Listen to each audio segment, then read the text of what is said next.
I'm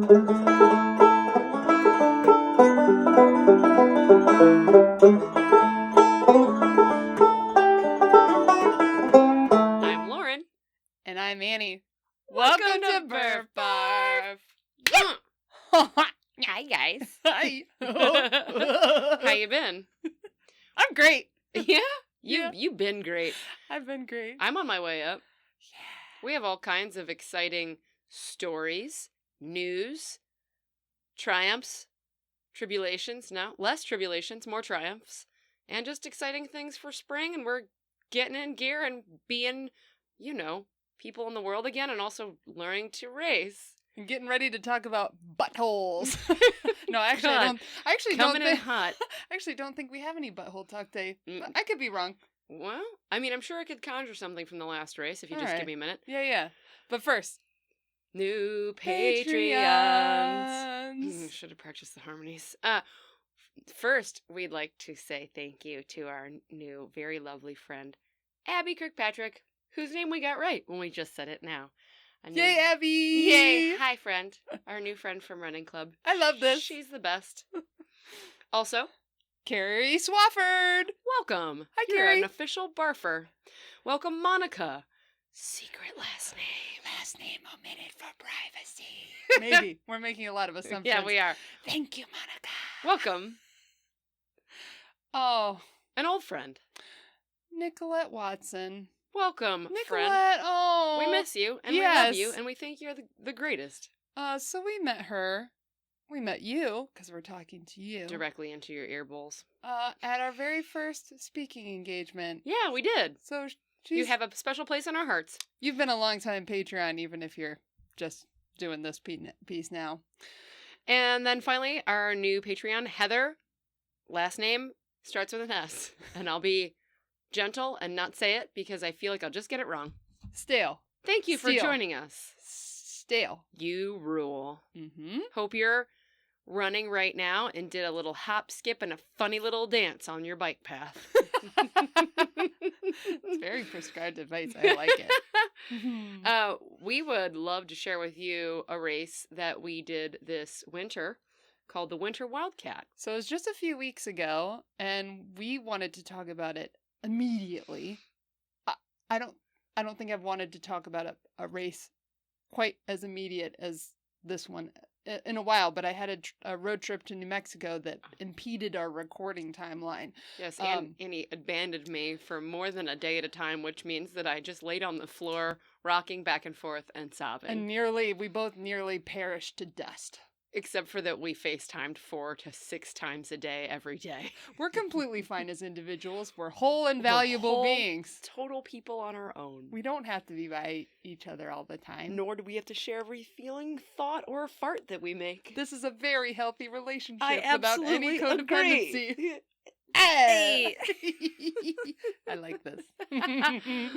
So the race we're talking about is the 2022 Winter Wildcat, put on by TanZ Navigation. Or actually, specifically, TanZ Navigation. Yes. Which is Mark and Laura Lattanzi. Just the most amazing, lovely powerhouse of orienteering peeps that we know.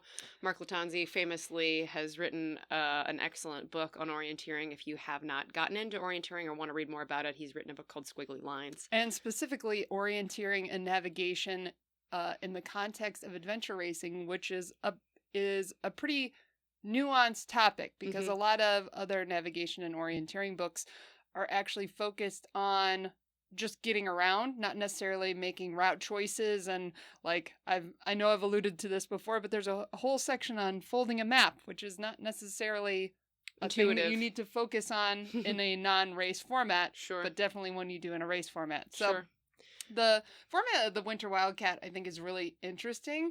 And What is it? Remind me. fun. I was there. yeah, you were definitely there. It was a 10-hour race. So 2 days in a row. It's a weekend of orienteering, and they have a 10-hour event on Saturday, a 10-hour event on Sunday, and you can do just Saturday, just Sunday, both Saturday and Sunday if you want to. But 85% of the racers involved did both days, which is Yeah, quite a bit of that's both. really a lot.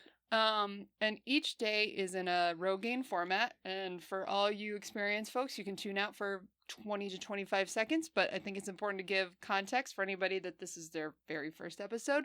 So a Rogaine event is where the morning of the race or the event, you get a big old map with a series of checkpoints or plotted points that you need to get to. And you get to decide how many checkpoints you think you can get to, what's the most efficient route, what are the most efficient points to get to. Get them in any order and decide the route in which you will attack them. And the points that are easier to get to are typically worth less points. Mm-hmm. And the ones that are across a mile-long pond are more. Yes. Yep. That was me. Wink. So there's a lot of strategy involved, and it ends up just being it's just a really fun format. It is adventure. Oh, yeah. It is adventure. No, it's awesome. It's a lot of fun. And it's been a very long time since I have been orienteering other than at like maybe nationals. I don't know. Yeah. Maybe you could correct me on that. But it's been very few and far in between for me. For the last 2 years, it's just been slow for me because we didn't do our normal war series and we haven't been adventure racing as much as pre-COVID. So we did an unusual thing here, and Annie broke off and raced solo on Saturday and Sunday. And then the rest of our teammates, myself, Laura, and Amanda, which is our core BRF Barf Racing team, open to new members and expansion pack teams, PS. We raced as a 3-woman team. And which I just love this, and I actually, just the fact of stating this to other racers made them giggle. They were like, oh, they sent their lead navigator off on their own, so they had to navigate. Yeah. But it's a good skill building thing, and really this was strategic for us because we'd like to have 3 moderately good navigators present. Don't you chuckle after moderately good. Oh, I'm saying we have 1 excellent navigator and a couple, moderately good, and then me. Sorry, Laura, if moderately good makes you feel sad, but I mean it. No, I was saying highest regard. I was saying give yourself enough credit. Well, anyway, we'll get to that part. We don't want to bury the lead. Yeah. So, we want to be ready as a team for Adventure Race Nationals so that there are no weak links.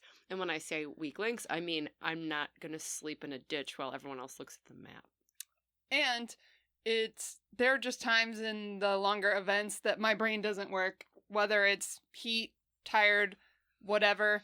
And I've definitely found a lot of benefit to having support from my teammates navigationally, and it helps take the pressure off me so that I can perform better without the mental stuff in the way. So I really loved that we did it because it just feels like a bossy thing to do. Oh, absolutely. And just a little follow-up from our last podcast on depression. I almost didn't go to this race because the week leading up to it, I started taking a new medication for depression, and it was not the right one for me. Don't worry, I have since adjusted and don't feel like fucking killing someone in the street. It made me feel bonkers and gave me a lot of anxiety. It wasn't the right one for my body chemistry, but the day before, I had a panic attack, and then the morning we were supposed to leave, I had a panic attack. And I've not had panic attacks in my life, so that was a pretty big surprise to me. And I thought, what would be the best antidote to feeling trapped? I think it would probably be to go race with my friends in the woods on a beautiful day. And boy, I'm so glad that I did. And I had also, even the night before when we were in the hotel, the 4 of us preparing, had really not mentally committed to even participating. Yeah. I thought I would just latch my metaphorical carabiner on and be like, I'm here. This is the best I can do. I love you so much. That's all I got. And that's not at all what happened. I woke up feeling good. I was stoked to be in the woods with my friends. And as soon as I got the map, I was totally 100% on and ready to actually do work. Thank you for sharing that. Yeah. Other things worth mentioning for this event. So, talking about like getting more females up to snuff from a navigational perspective. So, one of the things that I think should become standard practice in navigation races and adventure races is each teammate that wants one to get a copy of the maps. I know I've said this before. If it costs extra to add those onto the registration, totally understand. Think that should be an option. That's not on the RDs to just to eat that cost, but I think it's a real bottleneck for getting new racers into the sport to have more navigators available, because it's one thing to become accustomed to the idea of being on your feet bike boat for 4 to 8 hours. It's a whole additional thing to add on the navigation piece. So I feel like my own experience leading new women under the BRF Barf name at the Buff Betty Adventure Race last year, that group of women had a really great time, and it was all fun and not stress and fun. So that now those that are ready and want to can take the next step of doing the navigation and the hard physical effort piece. So I just want to stress, like, having more copies of maps available. The standard at Winter Wildcat is that each team member gets a copy of their own map. Because we'll never forget how silly we felt at our very first orienteering, or our very first adventure race ever, when we were walking back through the parking lot to get to our car, and Annie was like, "Oh, we only have one map." And I was like, "Yeah, that's what they gave us." And she was like, "We should go back in and ask for another map." And we were like, "Hey guys, just want to know how we can get another map." And they were like, "Oh, no, we only give you one per team, you dummies." And we were like, got it. Write that down, remember that, and go back to the car. Yeah. Not necessarily a thing. Yeah. So and like, silly. I think it was just the standard for a long time. I agree. So morning of, we get our maps. It's pretty chilly in the morning, but totally clear. Maybe like between 20 and 30 degrees, but crisp, sunny, clear, and beautiful.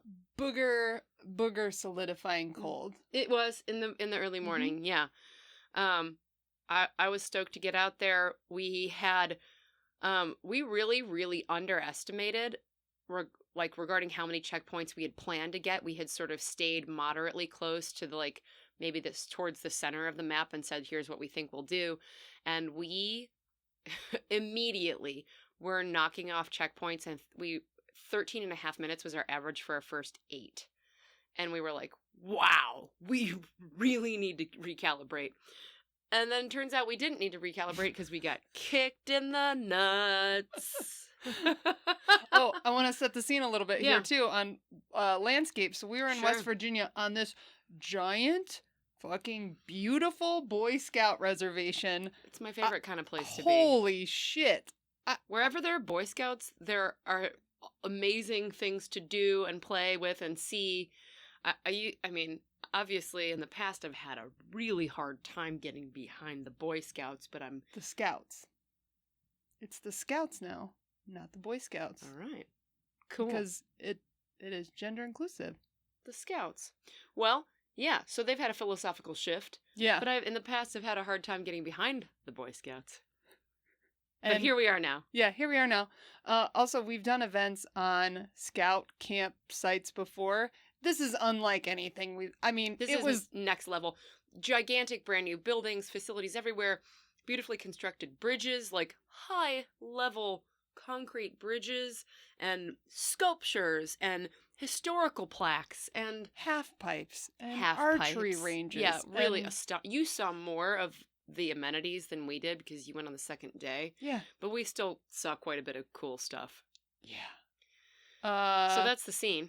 So you guys chugged along a bunch at the beginning. Also, when we started on Saturday, our kind of initial plan was the same, and I definitely had a little bit of like, my heart will go sad? On. I was like, it's okay, it's okay, it's okay. So we hit the first checkpoint together, hit the second checkpoint started to be a little bit staggered, and then I was like, it's okay, I can just pull off, it's fine.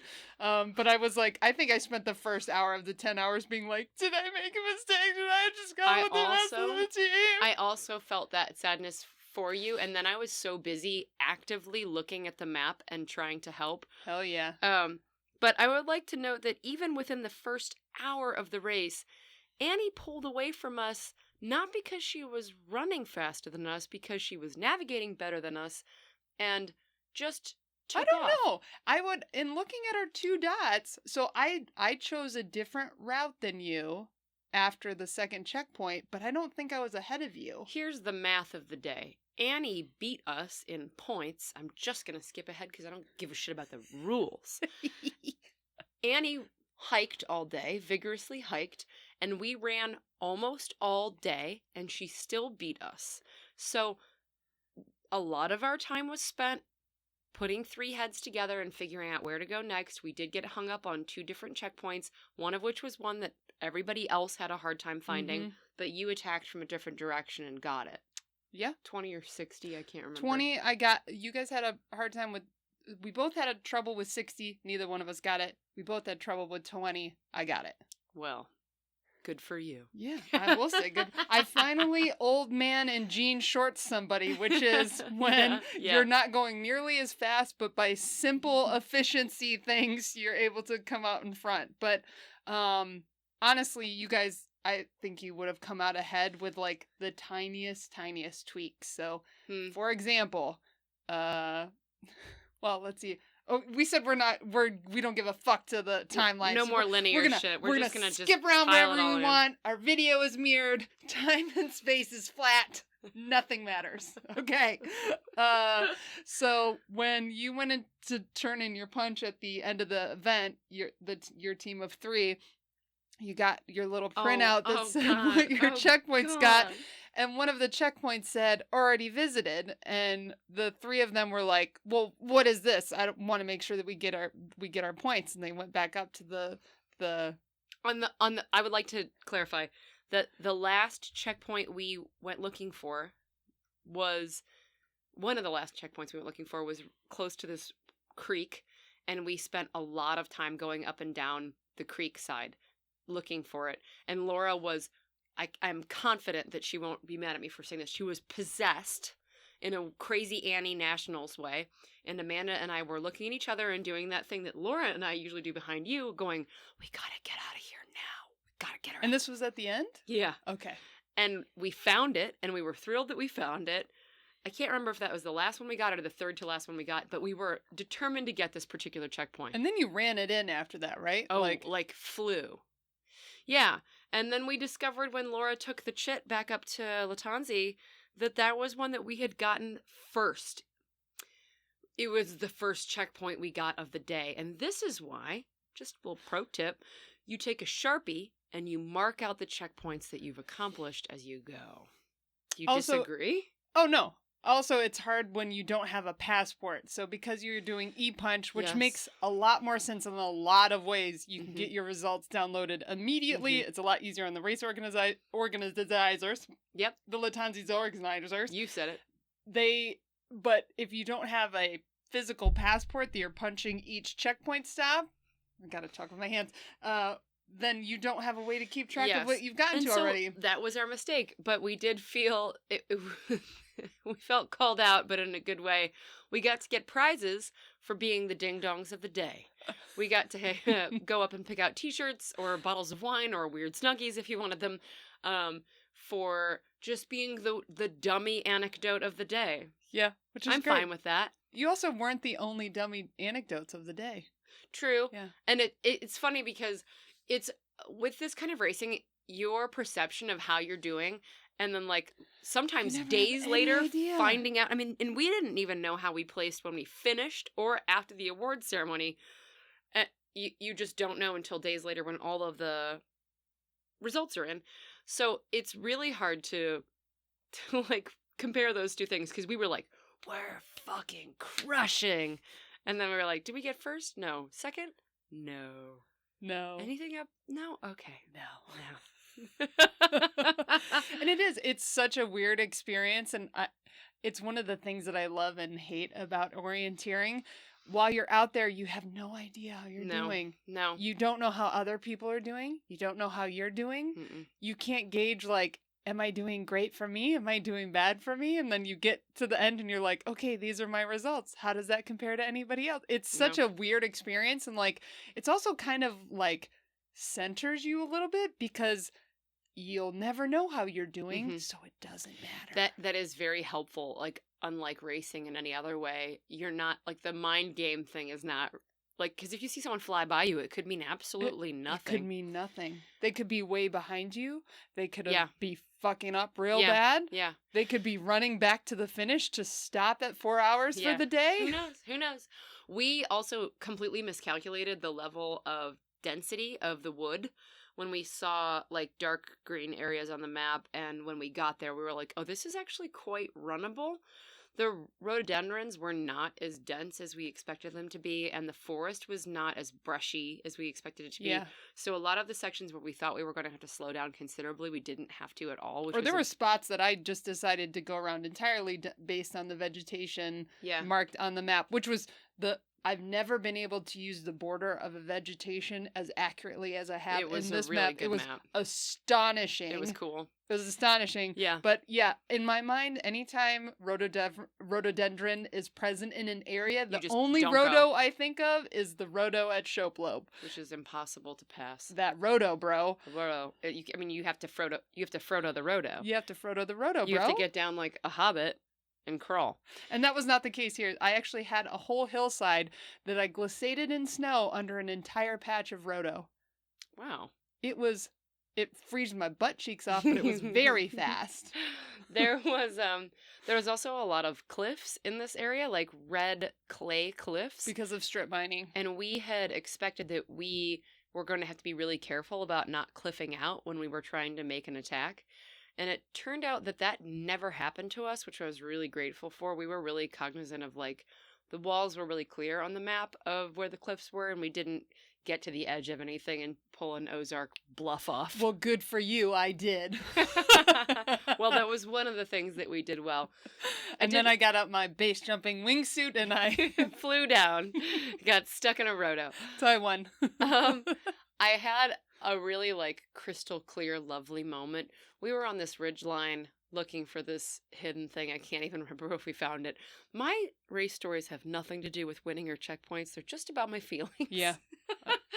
I was at the top of this ridgeline, and we had split up just a little bit to look in 3 different directions, and I put my shell on and zipped it all the way up with my hood up because the wind was blowing so hard that it was probably like between 10 and 15. And I was like, yes, this feels so fucking good. I just felt like it felt dangerous and exciting, and it felt like a real mountain, even though I know it's not the West. But it was just like, it was that moment of like, we're doing something relatively intense, man. And it made like, it's been a minute. Yeah, I just got all my blood pumping. And I like looked back at them and I had like the crazy eye. And I was like, they're like, did you find it? And I was like, no, I like it. I like it here. So unhelpful, Lauren. I'm like, yeah, I know, but oh man, I feel wily. It feels really good. Also, just to put that in comparison with how you were feeling just the night before about, or just the day before about, like, I think I might need to stay home. Yeah, I almost stayed home, and then I almost didn't even care about looking at a map. And I ended up, I think there was only maybe one checkpoint where Laura was so intense about it that I was like, okay, whatever you like. We'll just go with you. And the rest, I was like, I really think this. I really think this. I really think that. And we were just Laura was our driving force for sure. But Amanda and I were also like part of the game. And it felt good and cohesive. And it's always just like a really big boon and like just juicy and delicious to be with really competent, really calm women, and to always be learning from each other and just feel like, golly, I have some cool ass friends. It was dope. And it's just a great, like, putz around day in the woods. Like, and I used air quote on putz. No, there was some putzing. There was some shenanigans where, just eating candy and dancing. And usually it's me and Amanda, like, looking at each other like, and, like, faces covered in, like, chip crumbles, like, I love her so much. So, yeah. Also, in the record of teammates and fucking up names, it's Amanda Bollet. Is it really? Yeah. Are you sure? Yep. Okay. I don't trust myself with people's names at all anymore. Our good new patron, Allie, and our teammate, Boley. Nope. No. I actually kind of pride myself on getting names right. So this is like two really bad marks in my record. I don't say people's last names. Yeah. So my day in being solo, because it's been a minute since I've done solo stuff, so I consider it to be a That's strength. not true. You've done races this year solo. You've done orienteering races this year solo. Yes, but not the same way you were saying, like, it's been a minute since you've been, like, doing an adventurous, epic thing, like, Okay. not a small thing. So, I mean, like, Got it. it's been a minute since I've done, an 8-hour plus thing solo. All right. Or, like, even, like, a big bike training ride. Or The a big board will on-foot accept. training ride. All right. Accepted. I'm glad that appeal was successful. So I've been doing a lot of social stuff and group runs and have not been, like, training a ton solo. And Social stuff, read partying. Yes, partying for sure. So one of the things that I had kind of intended to get out of this weekend experience was like getting back to a piece of behavior that I know that I enjoy, which is being solo. I'm good at it and I like it. So it was really cool to be doing that on Saturday. And one of the things I identified in my time being alone, and boy, I'm not sure how to work on this. So, I'll crowdsource BRF Barf people about this. I recognize that when I fuck up nav when I'm alone, I can throw that out mentally. Oh, because you're really not responsible for anyone else. And when I am leading the team, I feel like I need to, like, no one flog myself. cares. I know, no one cares. No one cares. And I can see that, but it's just like a DNF. No one's gonna wake up the next day and be like, you know what? We thought you were cool. Yeah. But not anymore. I know. But it's just a lot of pressure. So one of the things I'm trying to work on is like, hey, like after I make a nav mistake, there's literally nothing else that can be done about it. And that, like, I know that you guys know that I'm taking it seriously and I'm not goofing off. So it's like, I don't need to reassure y'all about that. But yeah, cause I know, like, yeah, leading the team navigationally is really stressful in my head. So I'm working on just being like, I guess I'm working on not giving a flying fuck about what you guys think. Even though I know you don't. There's just no reason to expend that energy when you could be focusing it on the next thing. For sure. Yeah. And it makes me think about when we got lost in the Ozarks and I found myself being more stressed and worried about other people worrying about me than my actual own personal experience in that moment. Yeah. I was a totally free agent at the time, pretty much. Scotty was in my life, but he didn't know that I was as dangerous as I am.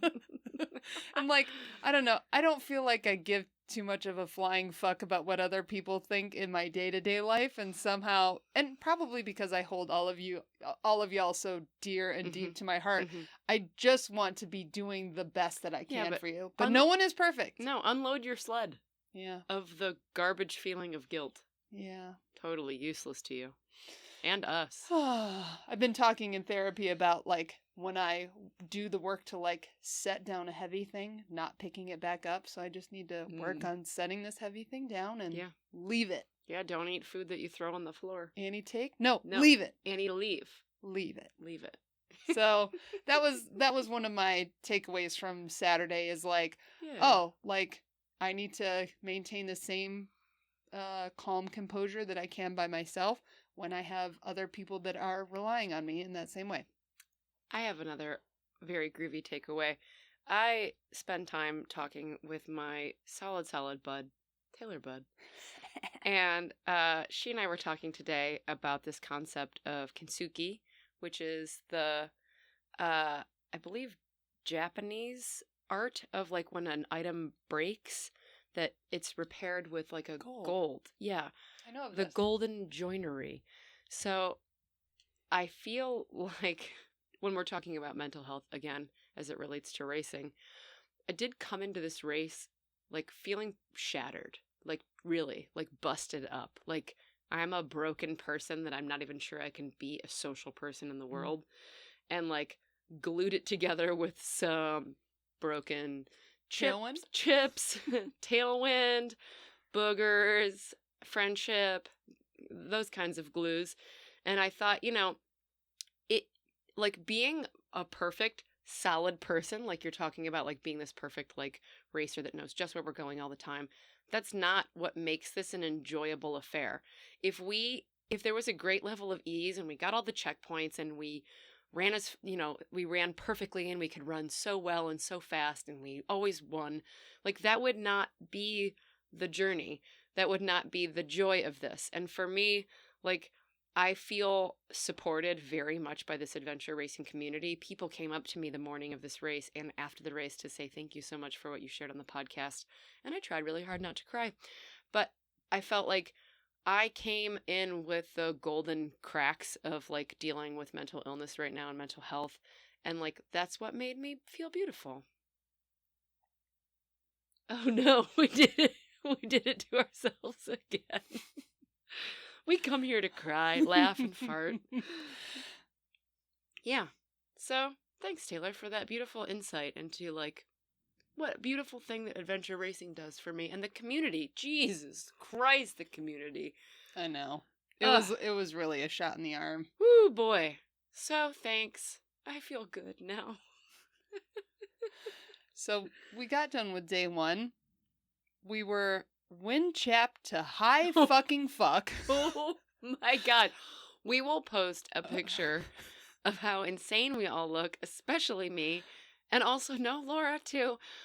So sun and wind burned that we looked like... I haven't been that windburned, I don't think, ever. I knew it was coming. When I came in and I had the heat wah-wahs from running an 8-minute mile, which is what we always do at the end of a race, I could feel like the heat radiating off of my face. And Annie showed a picture of me next to one of a coal miner, and I was like, "Oh, that's the same person." Oh God, we looked just insane. Oh, my nose was so ouchy, and I hadn't been blowing it, and my lip. Oh God, it felt like it was about to crack and bleed any minute. Boogery, wind chapped horror shows, and then we ate Vaseline.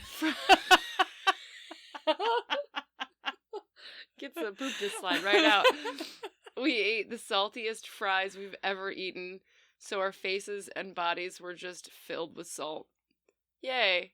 Oh God, it was such a good event. Like, it was.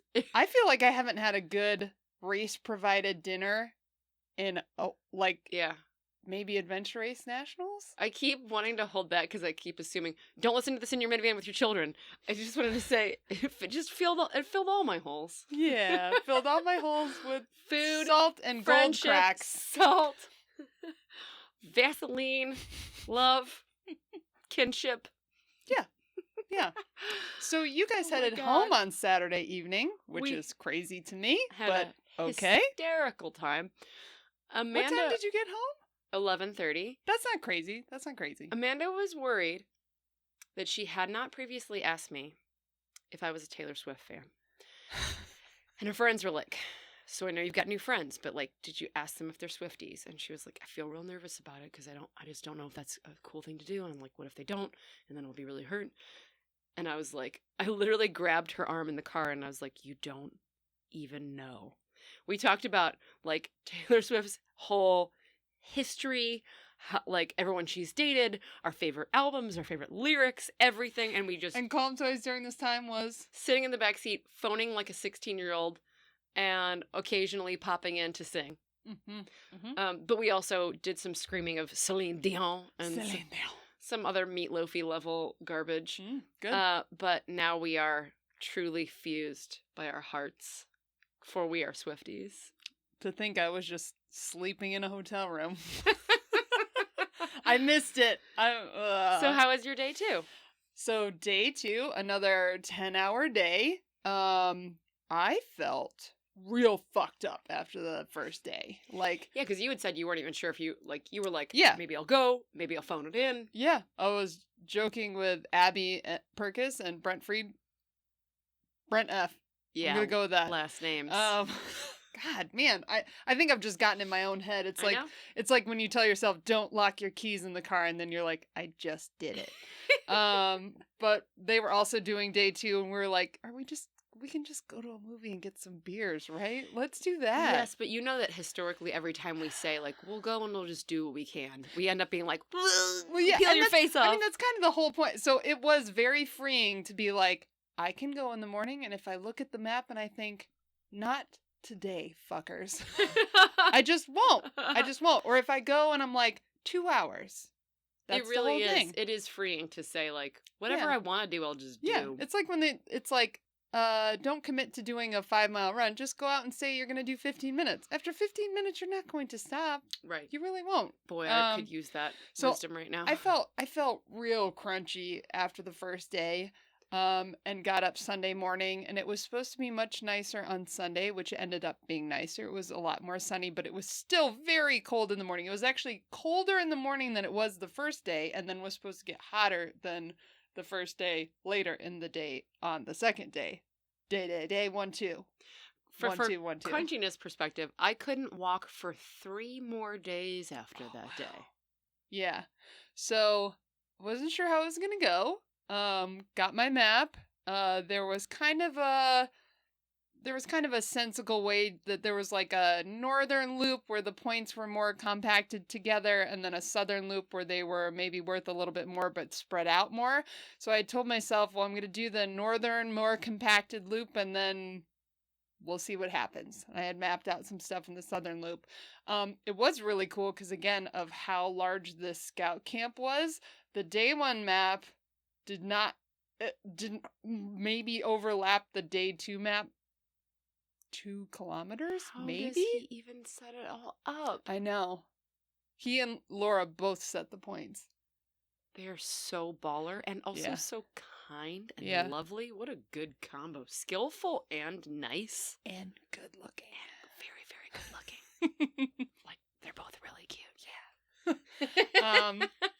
Anyways, so I mapped out my route. I started out, I did some sensual orienteering right off the bat because I was like, newbies, sensual orienteering is when you don't actually know where you're going. You just go where you go by feel. So That's what my body wants. There's this giant suspension bridge that was outside of the conference center? What the fuck would you call that? The lodge? Yeah. And I was like, I don't even know where I originally planned to go out, but I want to go over the suspension bridge while I'm here, so I'm going to go across the suspension bridge and I'll figure out later. Luckily, that was the general direction I needed to go, so that all worked out well. Oh, good. Pulled a few, like, old man jump ahead moves, which I was stoked about. There were some people going back and forth on some switchbacks up to a checkpoint. I just slid on the snow on my ass down to the road and was like, see you later! I love being the person that's like, why are we going on the trail? Take the tangent. Oh, I will say the day before there was a group of women like staring at like a small creek, like, God, how do we? And we just all like Clydesdaled through it, and we're like, yeah, get dirty and wet. I feel like that is a BRF Barf tradition since the very first adventure race at No Sleep, when it was us and like 3 men just kind of pacing back and forth, and I was like, doesn't make a difference. And then she swam, like, who was the horse from Artax? She went straight into the mud swim. Well, Artax died in the mud. Yeah, I didn't. You fared better. I'm still alive, so that's good.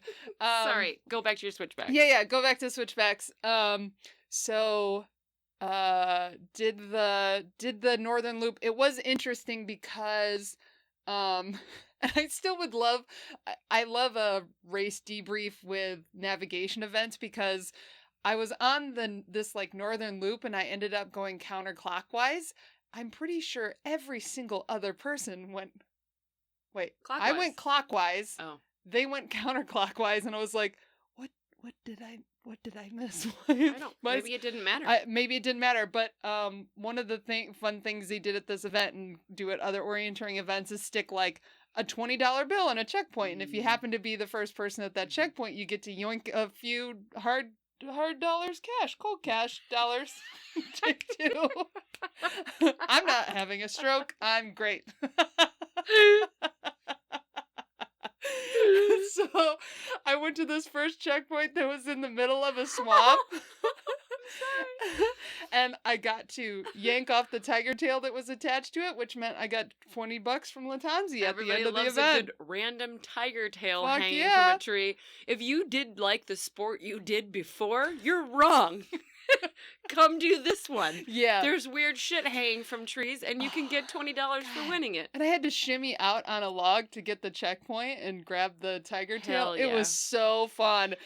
But then again, having these moments of like, yeah, I'm the first one here. Sorry. And then I was like, wait, why am I the only one that's you're gone like, to is this this one? right? Shit. This feels...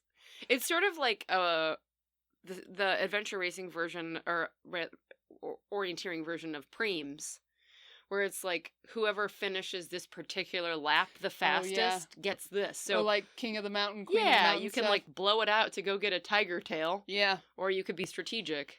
Yeah. So there are, but still, don't do those sports. Do this one. One of the things that was interesting about day 2 is that because it was in the I'll say the more established camp building sections, I think because they had cut a lot more of the woods back, there was a shit ton more briars in the camp section, which was very surprising because the first day being in the woods, it was like we didn't get like super chewed up. Oh yeah, and you have a boo-boo on your inner arm that's been there for weeks. It is looks a nar-nar. It looks tough as shit. Yeah, it's long. Yeah, it is. Meow, meow, meow, meow. So, lots of briars everywhere. I ran into Alyssa Godesky, who is a new friend of the pod now and also has her own podcast, Iron Women, that's been running for several years, and who just got done doing Barkley. No bigs. She's a real badass and a very cool person. And so we, about halfway through the Northern Loop, as we were going opposite directions, we ran into each other, and like, it just tickles me because we're like, oh, are you having a good time? Yes, like, this is awesome. Like, we were next to a mountain bike racing course, and we were just like, wow, this is amazing. And Lissa had gotten a briar across her face and just had like a whole half face covered in blood. And I thought, I'm going to tell her. And then I was like, it doesn't matter. Have a good day. There's blood on your... It's good to see you. Yep. Bye. Have fun. Bye. Yeah. What are you gonna do? Clean it off so you look good for your race pictures? Nothing. No. No. I think at some points Amanda had both food and blood on her face, and I just turned around and smeared both of my hands down her face, and she was like, "Thank you." Good. Good. For once, I didn't have chocolate on my face. It was blood. So I did the Northern Loop and thought like, oh, I'm gonna call it after the Northern Loop's done. That's enough to have done a thing. And then I was like, oh man, it's only been like 4 hours. I can't stop at 4 hours. I gotta go out on the southern section. So I restocked my water at the water point out on the course and headed out on the southern loop. And had a great time. Had a pretty clean navigation except for one. There was one checkpoint. Actually, there were several checkpoints where I had Stephanie Ross in my head going, the shortest distance between two lines is a straight line, or 2 points is a straight line. And how usually like she always opts to go the shortest distance. And there was a few, like there was a checkpoint that it was right on a power line cut, straight down a reentry, straight up a hill. Otherwise you had to go around this whole reentrant. Mm-hmm. And I was like, down I go. Oh. And I was did it right? the power line cut. Fuck yeah, it was. Nice. And I got to afterwards, somebody was like, yeah, we talked about doing the power line cut, but decided not to do that. I said, I did. And they were like, you did? You must have got a lot of gain. I was like, I did. That's awesome. It felt really good. I would have done it just for that moment of recognition. From the day before, real quick anecdote. We really wanted to say hello to another team of 3 women who were racing, but we were all 3 pace counting and like one of us was taking the bearing and we were like really, really on it. And they were like, hi guys. And we're like, hello. And then they were like, you guys having fun? Yeah. And one of the women go, oh, suck balls. That made us laugh for the rest of the day. It's so good. But we couldn't be as friendly as we want. We couldn't be like, you don't suck balls. You're powerful women and we love you. Yeah. We were like 3, 4, 6, 19, Southwest, 181. Just like couldn't couldn't stop what we were doing. Sorry. No, Continue. I want all the We anecdotes. couldn't Timeline be let- damned. But yeah, so I was really on my navigation, except for one time I thought I had gone across a reentrant to where I intended to, but I had just like come back up the same side and was like, what the fuck did I just do? Just shot you back out. I was like, essentially went down into a ditch, did a 360, was like, it was like, good for me. And then I came up and was like, okay, when I come out of the entrance, I need to go right. And I was like, the mountain's on the wrong side. What did I do? And then I also got to do a few checkpoints with two other women, which I want to say it was Megan and Jody, but I'm fucking that up. But anyways, we did a few checkpoints together, which was a blast because it was their first time racing together. I had actually seen one of them at Buff Betty prior, so we were chatting a bit, and we were all just kind of feeling like the same thing of like, we said we'd do like 2 hours. Mm-hmm. Here we are. Great. Mm-hmm. And they were doing their last checkpoint. We're going to go back in. I was like, surely you're going to go for this one, right? And they Mhm. were like, we weren't, but we will. So I dragged another checkpoint out of them, which was cool. Oh, awesome. And then we got back to the start finish, and I was like, yeah, I think I'm done, you know? And then we're like getting closer and closer, and I'm like, God damn it, I've got like 45 minutes. And they were getting ready to walk in, and they walk in the building, and I was like, I have to go. Went and got one more checkpoint, and it only took like, I don't know, like 16 minutes, so it was totally worth it to go get it. And I felt really garbage ever. I know, I felt really proud to go get it and finish it up. And I actually, my body ended up feeling way better after day 2 than it That did makes day sense. 1. That makes sense to me. I didn't move for literally days. I know. I always want not moving to be the answer, but it's It's not. not. It's always moving. It's always moving. It's always moving. So, yeah, I think I ended up, out of the 2 days, I ended up like 17th overall. And that's out of like Wow.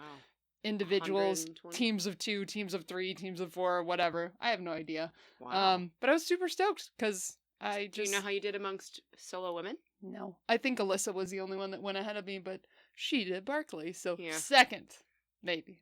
Who knows? Sweet. Most importantly, the overall winners of the events over the 2 days got giant hooded blankies in cheetah print, or leopard print most Mhm. specifically, to match the Winter Wildcat theme. And the male winner said he couldn't take it on the plane back to Austin because it would not fit in his luggage. Doesn't matter the reason or if he just didn't want it. Mark Latanzi said, whoever demonstrates the most enthusiasm Oh my will god, get why this. did you tell her to do this? She might as well have done a backflip while lighting her socks on fire. So I screamed at the top of my lungs, thinking that I was going to have to beat out other people to get it.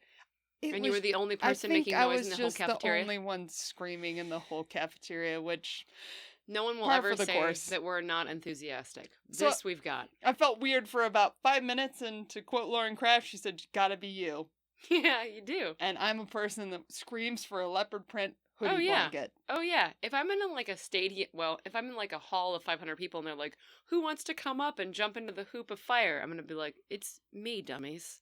It's me." Also, it occurs to me that I have a track record of this kind of asinine shit. You do? When we did She Ventures, and there was Oh, a and- circus Oh performer. my god! Speaking of fire, someone juggled fire above Annie's face. They were asking for volunteers, and turns out they already had a preset of children that were going to come volunteer. They were not really asking for adults. So 6-foot Annie got to sit to go up next to 3-foot tall little people and lay in a row on the It ground. was very cute. I am who I am. You gotta be you. All right, so that was Winter Wildcat. You should do it next year, as we feel like you should do almost every event that we do. But Winter Wildcat, the timing is great because it was like end of winter, early season. It was so nice to have a thing to look forward to. Mhm. This is such a weird pocket, and especially historically, we've done Showplope at the beginning of February. So like being able to have this in that same time window Mhm. was It was great. It was a lot of It fun. was really good. So thanks, Mark and Laura, for a Thanks, really guys. outstanding race. You're amazing. Um, We want to say something great about other women who are incredible. Just recently, the Barkley Marathons ate its young, and no one finished, as happens many years. The course won. but But But there hasn't been a female fun runner, which is a 3-loop finisher, in over 10 years. The last woman to have gotten it being Bev Anderson-Abs, who's a real badass. However, this year, Jasmine Paris got a fun run. we are so fucking stoked on this. I cannot say enough. In fact, I think our tequila shot before our group run on Wednesday will be toasted to Ms. Jasmine Paris. It absolutely will and must be. Oh, God. What a babe. We are stoked on this. And it's if you not don't, impossible. And if you don't know Jasmine Paris, you should from her overall win at the Spine Race, a notoriously difficult, long race in England, where she won overall while breast pumping. Yeah, you can't fuck with women. You can't make this shit up. No, you cannot. In other Barkley-related news, over the course of the last 7 years, I've been having nightmares about the Barkleys because my friend Annie is an intense human being, and she does things really hard. And sometimes I have this little sense of FOMO about her doing something that I cannot or don't want to do. In past years, I've had nightmares where the Barkleys is a figure 8 loop with Like an infinity sign. An infinity sign with hidden treasure underground, and you have to unearth actual treasure boxes. And I have dreamt that I was running in the figure 8 with her, and then come to the end to think that I actually accomplished it. And she's like, Lauren, I did it. I've been here for like a day. Like, I finished the whole thing. I got all the charms from the boxes. Like, I did it. And I'm like, I was behind you the whole time. How did you do it? And you were like, I didn't see you in the interloophole. I don't know. I just passed you. And so this past weekend, I had a nightmare that we were preparing for a 50K, and I thought that neither one of us was very prepared. And I was like, I'm not going to do it. I don't think. We should just go hiking. And I turn around, and Annie's in her original gear from her first ever 100 miler. She's wearing her white Wubby pack and like a sports bra and like whatever color shorts you had at your very first race, the same shoes. Old Navy bike shorts, no Old doubt. Navy bike shorts. And she says to me, yeah, I'm not going to go hiking with you. I'm going on the Barclay Loop. And I was like, what's the Barclay Loop? And she's like, not the Barclay, the Barclay Loop. It's a 48-hour race, and I'm ready, and I'm going to do it. And I know that you're not. And I'm like, but what am I going to do today? And she's like, I don't know. Figure it out. And she left for the Barclay Loop, and I'm just standing at the base of this snow-covered mountain watching kids do a 1-mile fun run, some other people going out for a 5K, other people going out for a 50K, and my friend going off for a 48-hour loop in the mountains, and I just think, what did I do? What did I do? I'm sorry I did the Barclay Loop without you. Me too. I apparently have some fears. I'm not going anywhere. Thanks, baby. As we've already established, we have a very healthy, completely codependent relationship. It's totally fine. I don't dream about you leaving me. Lastly, we have a small commercial for you.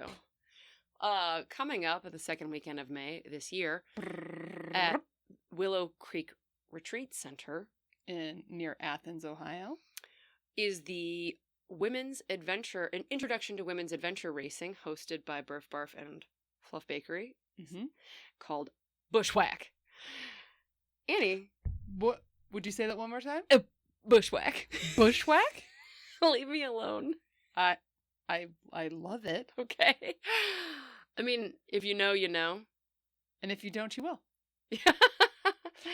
But this will be held on the weekend of May 13th. And it will be, as stated, an introduction to adventure race for women, put on by women. There will be camping and some lodging opportunities available, and we will be going through some introduction to orienteering, skills and tools that you need, running, and really hiking, yoga, delicious food. Really talking through anything that might be limiting your mind or your body from thinking that this is something that you can do, because we want more women in adventure racing. Registration is open now on Eventbrite. You can find links to it through our BRF Barf Facebook or our BRF Barf Instagram. We're so excited about this, and not least of all because of the owner of Fluff Bakery, Jessica Kay, and the enthusiasm she has for women, her community, and women in the outdoors. Also, I'd like to say sponsored by Tinar Race Series. Our good friend Samuel Hartman, friend of the podcast, friend in real life, his race series is going to be one of our title sponsors. So we're very excited to partner with him because he cares very much about getting women into sports. Yeah. So those are some like things that are coming up. Not to mention, like, just changing gears a little bit, we are doing the Berryman Adventure Race. Actually, before that, we're doing the Death Death March. March bike ride in 2 weekends. It's a checkpoint finding gravel bike race. I love the idea of this race so much. It's very cool. So it's called the Death March Ride because it is cemetery to cemetery. I'm so stoked. Themed orienteering. I know. Race. I know. I need to buy my stupid outfit immediately. I'm going to be crude. Cover your ears. I just came.